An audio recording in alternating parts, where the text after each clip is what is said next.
We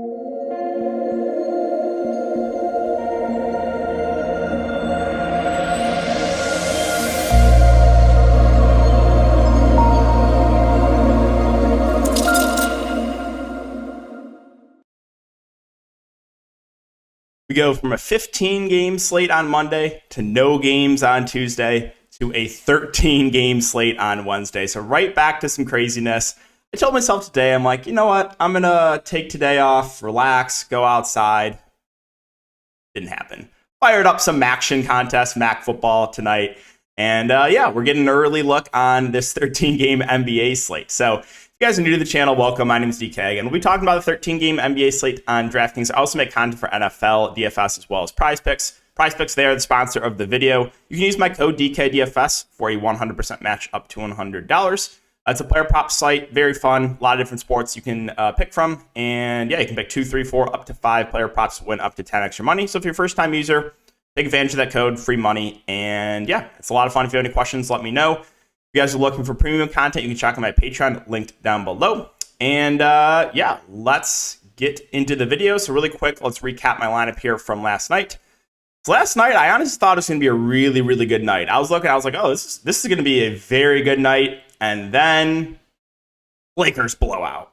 And Sabonis foul trouble after he had like 40 in the first half. So I basically, people were asking about the Lakers, and I was like, the only way you should fade the Lakers tonight is if you think they get blown out. Because if they keep it competitive, obviously Westbrook and AD are way too cheap, and the value is way too cheap.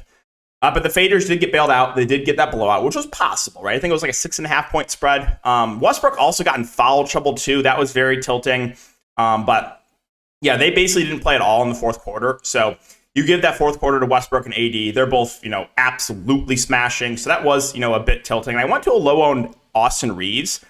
I didn't really understand why Troy Brown and Kendrick Nunn were picking up so much ownership, and Austin Reeves was picking up none. So he basically matched those guys. Again, that didn't make a lot of sense to me, the ownership there. I did go to a low-owned Naz Reid. He was fine. It was looking like the game was going to blow out. I was rooting for the blowout because I know Naz would have played in the blowout. But Minnesota kept it relatively competitive, so the starters ended up playing the whole fourth quarter. What did really tilt me, though, was Brandon Clark. I thought he was the best play of the slate once we got that late news that Steven Adams was out, and he played over 30 minutes. But the faders went unpunished, only 20 fancy points. That was super, super tilting. I originally had Darius Garland here, but did have to move a couple things around once we got Hartenstein news that he wasn't starting. I pivoted off Hartenstein. Was surprised how popular he still was. He was like 35-40% I saw in some contests, so I didn't understand why people kept Hartenstein coming off the bench. I didn't think he was an awful play, but I knew he was going to be overowned. I just didn't want to, hold hands with the field on that one once he wasn't starting.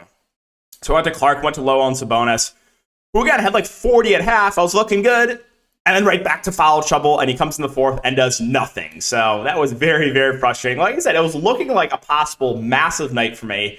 And then you get some bonus foul trouble, you get the Lakers blowout, and I ended up just missing the cash-in tournament. So, yay. But I did something I haven't done in a while, too. I withdrew from both DraftKings and Prize Picks. Felt good, take some profits. But I have a question for you guys. Since I didn't post the screenshots of my withdrawals on DraftKings and Prize Picks, did they really happen?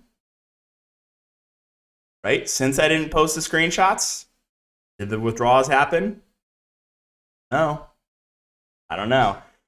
All right, let's talk about this 13-game slate. Portland and Charlotte. So Portland, Lillard, Simons, Nurkic, Grant, all guys expected to play. It's a good matchup. I don't think there's any priorities. Dame at 9-2 is always fine for GPPs. He had a quiet game in his first game back, but that was a tough match against Miami. Nurkic, the minutes have been trending down on him a bit, which is unfortunate. Simons, Grant, a lot of these guys are priced up from when Lillard was out. So, to be honest, outside of Lillard, there's not a ton I like. On the Charlotte side, so no LaMelo, no Gordon Hayward. Cody Martin's been doubtful for like a month straight. Just rule him out, man. Why are you listing him as doubtful for the past month? But Terry Rozier was relatively popular. He was really a big letdown last game, but he did play 38 minutes. Now, the downside is Dennis Smith Jr. ended up playing, so he didn't get as much ball handling for Terry Rozier, but he's still their go-to guy. It's still a decent matchup, so I don't mind going to Rozier as a bounce-back candidate there. DSJ, Oubre's fine. There's nothing else that really stands out to me. PJ Washington's okay. Plumlee and Richards split the center minutes. McDaniel should see, mid-20s minutes off the bench. Like outside of Rozier, I don't think there's any standout plays for Charlotte. Dallas and Orlando. So we do have some news to talk about here for Dallas. Christian Wood is out, and then Tim Hardaway Jr. is questionable. But Luka Doncic, 12-5. Can't go wrong with Luka. Like him if you can afford him. Spencer Dinwiddie, if Hardaway's out, we already have Christian Wood out. You would expect, more usage for Spencer Dinwiddie. He was really bad in 28 minutes, but previous to that, he had played 30-plus minutes the last 4 games. So do have some interest in Dinwiddie, especially if Tim Hardaway Jr. is out. You kind of know what you're getting from Dorian Finney-Smith. He should play big minutes, but not going to do a ton with those minutes most likely. Reggie Bullock most of the time will play, close to 30 minutes, but again, he's low usage. Now with Christian Wood out, they can do a few different things. JaVale McGee's almost been out of the rotation. They've been going more to Dwight Powell. They can also go more small ball with Maxi Kleber. So this group of the value bigs I do have an interest in. Dwight Powell's 3-1. He might be the guy I feel the best about, 26 and 23 minutes over the last couple games. I do like some Powell. McGee, with Wood out, you would think he would play some, but and he's a good point per minute guy, so I'm definitely intrigued by McGee, but the minutes have not been there of late. And Maxi Kleber, his minutes kind of go up and down, but he can be used as a small ball big. So yeah, the group of the bigs do look intriguing, and I want to also mention Josh Green. His minutes have been ticking up. Played 27 minutes last game. Now I don't necessarily trust it, and Josh Green normally not the best point per minute guy, but if you wanted a large field tournament play, I do think he's in consideration. For the Orlando matchup, we literally just got news that Paolo Banchero is questionable.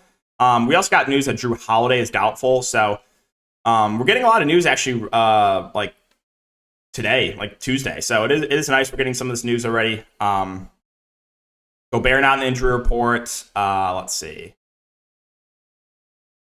Yeah, Drew Holiday doubtful and Paolo Banchero questionable. So Banchero, if he plays, I think is secondary play on the slate. If he misses, though, that's where things get really, really interesting because they could do a lot of different things for the starting lineup. It would still start most likely Carter Jr., Franz, Bull, and Suggs, but they could, if I had to guess, I would say it's probably Terrence Ross that starts. They could also go to Chumo Kiki. Either way, there'd be a lot more minutes for those two guys who would look a lot better if Banchero's out.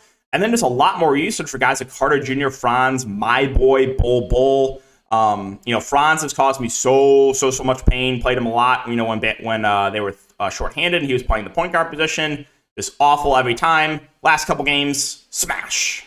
So very, very happy for Franz those last couple games. But yeah, Carter Jr., Franz, Bull, Suggs would all look a lot better for Snow Banchero. If Banchero plays, I don't think there's any standouts because this is a tough matchup. But if he misses, again, that's where we're going to have some definitely good options for Orlando. Denver and the Pacers. Nikola Jokic is 11.68. It's a great matchup. If you have the salary, I think he's a good play. MPJ, Jamal Murray, Aaron Gordon all feel a little bit underpriced. So they're all kind of in that same group, though. I think they're all, again, a little bit too cheap, but there's no standouts. Probably Murray would be my favorite, but like MPJ, like Gordon, KCP's fine. Bones Highland's been playing well off the bench. I'm not messing with Dusty DeAndre or Jeff Green, though, on a 13-game slate. On the Pacers side, so Halliburton, he's been playing consistently, low to mid-30s minutes. I think he's a good play at that price point. Buddy Hield's minutes have also went way up. He's been averaging, 35 to 40 minutes a game. I think he feels a bit too cheap. Benedict Matherin's minutes have a little bit up and down, but he's a guy that's definitely flashing a ceiling, and I do like him for tournaments. And Miles Turner probably going to be very popular on the slate, especially after that 62 fantasy point game in 37 minutes. I will just say, though, you can never fully trust Rick Carlisle. Miles Turner was also massive chalk here, and for some reason only played 20 minutes. It wasn't like he was in foul trouble. He just only played 20 minutes that game. So the Pacers, not as bad as the Thunder with the rotation, but it's just a little bit, you're not going to feel amazing about it. Plus, going up against Nikola Jokic, there is some foul risk. But yeah, I do think Turner is definitely underpriced. Jalen Smith, that's what I'm talking about, right? 11 minutes, 2 fancy points. Next game, 29 minutes, 34 fancy points. So he has a ceiling if you're confident with the minutes, but his minutes are way up and down. Duarte missed last game. Also, Aaron Naismith missed. So that actually could open up value. You saw rookie Andrew Nembhard start. He played 34 minutes, too. So if both those guys are out and Nembhard starts, I do have a little bit of interest in him. You also saw 17 minutes, I think, from TJ McConnell. He'd be an okay value play. So there's definitely some viable options in the Pacers. Top-end guys you can feel the best about, but value options are in play. It's just minutes, not going to feel great about it. Detroit, Boston, Cade Cunningham. All right. The Cade people need to be punished by foul trouble. I'm tired of him staying out of foul trouble when I don't have him. when I play in the preseason, every single slate, you better believe massive foul trouble for Cade. So yeah, if you've been playing Cade over the last few weeks, you deserve pain. You need to have a couple games where he gets in foul trouble. You just need to. You need to feel the pain that I've felt, all right? So, yeah, I mean, if Cade stays out of foul trouble, I like his ceiling a lot, obviously. This group of Bogdanovich, Ivy, Stewart, Bay all look solid. They all feel a bit underpriced. Probably my favorite of the group would be Ivy, who's played, over 30 minutes now in the last 5 games. So, yeah, that group are all like solid plays. I don't think I'm going to mess with the bench, though. But, yeah, the Pistons have been giving the starters good minutes. On the Boston side, Tatum feels priced about right. Jaylen Brown feels a little bit underpriced at 8-4, good matchup. Smart, Horford, Brogdon, this group all is just like kind of looks the same to me in the mid-range. Smart probably the safest going off the minutes. Grant Williams started last game. He did absolutely nothing, and you saw Derek White shift to the bench. Moving on to Houston and Toronto. So once again, I know I have this conversation every time. 29 minutes. 29 minutes. You know what I'm going to say. I don't even have to say it. But yeah, it's not the best matchup against Toronto, but I like his ceiling a lot. AP, like basically everyone on Houston did well last game. You saw 38 minutes for Kevin Porter Jr. He smashed.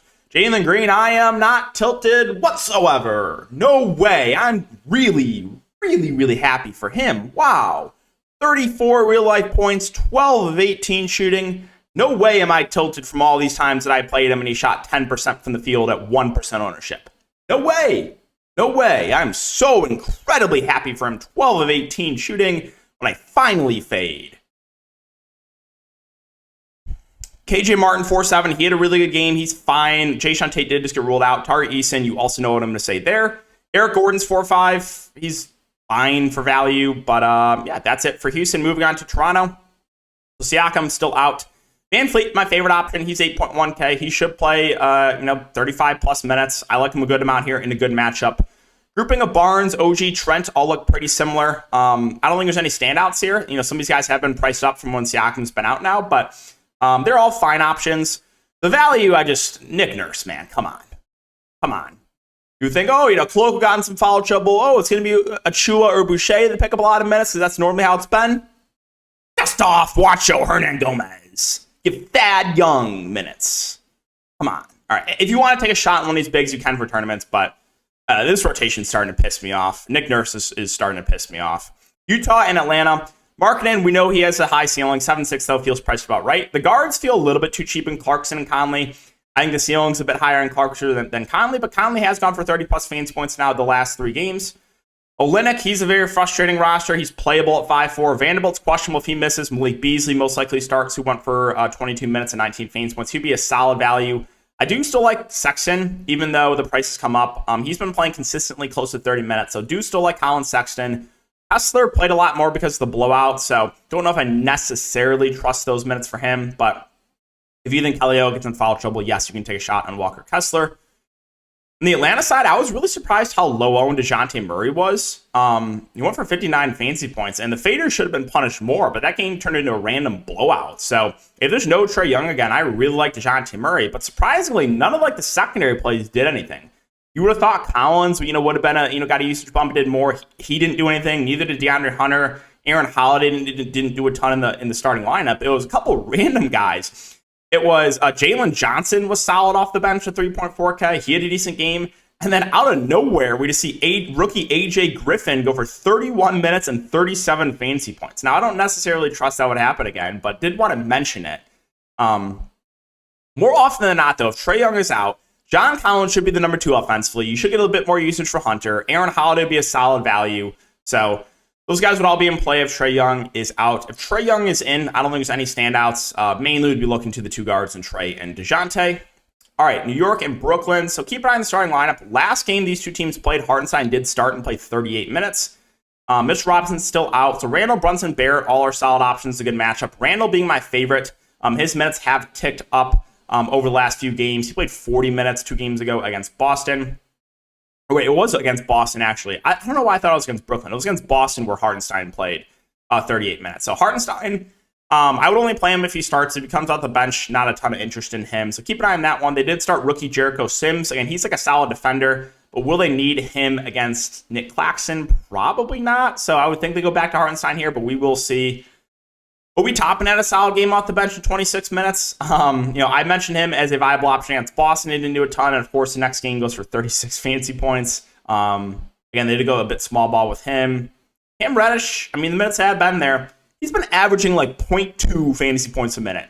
Last 2 games he started, 37 minutes, 13 fantasy points, and 29 minutes and 9 fantasy points. But yes, he's playable at the price point. He's going to continue to play 30 minutes a game. Kevin Durant, 11K. I think he's a decent option. Should play close to 40 minutes. Very clearly their go-to guy. Ben Simmons is back, so that does hurt Claxton a bit. We'll see if Ben Simmons starts here. Claxton's still in play. Royce O'Neal is safe. He's playing huge minutes. Price point feels about right, though. Cam Thomas has played a lot more of late, averaging about 30 minutes a game. I think he's still in play for GPPs. If you want to take a shot in a 4.2K Joe Harris, you can. Seth Curry's minutes have been way down. Don't think I'm messing with anything else. New Orleans and Chicago. So we actually do it. I think we just got the news. We get news that he's questionable or he's out. He's questionable. So this is actually somewhat significant because if Larry Nance gets ruled out, they could do one of two things. They could give a lot more minutes to Jonas Valanciunas, who at 7K would be a good tournament play, or they could just dust off, Hernan Gomez or Jackson Hayes. I'm not sure the direction they would go there if Nance gets ruled out. But yeah, Zion, CJ Ingram, these guys all in play for GPPs. I don't think there's any standouts. If I had to pick one, it probably would be Zion. I'm not really messing with any of the value here for New Orleans. We know where the usage is coming from for the Pelicans. This was main for guys. On the Chicago side, Levine would probably be my favorite player at 7-4. Levine, DeRozan, Vooch. Also, again, you know where the offense is running through. I'm not playing Io at 5K. Caruso feels priced about right. Can you go to like Pat Williams and Goran Dragic? Yeah, they're fine plays. Kobe White's still out. Dragic did play 25 minutes last game. But yeah, let's move on to Milwaukee and OKC. So the news that we just got, which is very, very important, Jrue Holiday is doubtful. So the Bucks, they can do a lot of different things here. They can shift Javon Carter to the point and start like Jordan Nwora. They can throw Grayson Allen back in the starting lineup. Start Carter at the point. They could start George Hill at the point. Like, they could do a lot of different things here. But basically, my thoughts are hard not to like Giannis. No Jrue Holiday, you would think this game, probably will stay competitive against the Thunder. So Giannis looks phenomenal there at the top. I do think, Bobby Portis gets a bit more usage at 6'8", though. I don't love the price. Brook Lopez feels all right. But yeah, this group of unfortunately, we have to consider this group of gross guards. So Grayson Allen, again, he's shifted to the bench, but he's the guy that should see more minutes. Javon Carter could play the point. He's a viable value. You could have Dusty George Hill be inserted in the starting lineup. He's been really, really bad. Jordan Nwora is a guy that will chuck when he's out there. I think he's a viable value. So all kind of comes down to, I'm not playing Beauchamp, though. He's been awful. But yeah, basically, I don't think I want to play Wes Matthews either. But this group of Grayson, Javon Carter, Jordan Nwora are probably the guys I'm most interested in with Jrue Holiday out as far as value goes. On the Thunder side, Shai Gilgeous-Alexander, you know what you're getting from him. He's going to play big minutes. He's their clear go-to guy. He does feel a bit underpriced. The minutes have been down on Gideon Dort, but they're just playing so many guys. Basically, outside of Shai, if you want to take some shots in these cheap guys who can in tournaments, there's no rhyme or reason for anything. I'm not tilted about Mike Muscala when I took a shot on him at no ownership against Denver. Next 2 games, 15 and 19 fantasy points. No, I am not tilted again. No way. No. But yeah, if you want to take some shots in those Thunder, you can. I'm not doing it on this slate. Now, Phoenix, also, this could get really interesting if Chris Paul is out. He's questionable. Basically, if Paul's out, Booker looks phenomenal. He would get a lot more, probably ball handling duties. He would look great. And then Cam Payne would look amazing at 4-3. Started the second half last game. Would really like Payne and Booker if there's no Paul. DeAndre Ayton went to the locker room, but ended up returning, played 31 minutes. He does feel a little bit too cheap here going up against a big front court. Mikal Bridges played 44 minutes last game. I think he's a relatively safe play in the mid-range. If you want to go to a Torrey Craig, you can. He was disappointing in 22 minutes. And then, yeah, there's no Chris Paul. You probably just see a little bit more on for guys like Lee and Landry Shamet. Those guys are playable at close to the min price. If Chris Paul is in, then I don't think there's any standout plays. But if he's out, that's where, again, you have a lot of interest in the Phoenix side. On the Minnesota side, Gobert expected back. Kind of the same thing I'll say about the Pelicans. If you want to take shots on guys like D'Lo, Gobert, Edwards, or Talon in tournaments, you can. There's no standout plays. We don't have to really deal with the value here. McDaniels is in foul trouble almost every single game. But yeah, Minnesota, pretty easy team to talk about. Memphis and San Antonio. So I do want to mention Ja's minutes did tick up a bit last game, played 35 minutes. It's been frustrating. They've been keeping him like low 30s, but if he can play like mid 30s minutes, then I do have some interest in him for GPPs.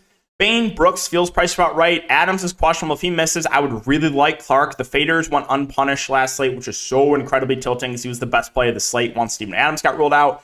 But would really, really like him if there's no Adams again. Santa Claus Aldama has been very bad of late. Again, but when he was Giga Chalk the first couple slates, you better believe he was going for 6 blocks and nailing all his threes.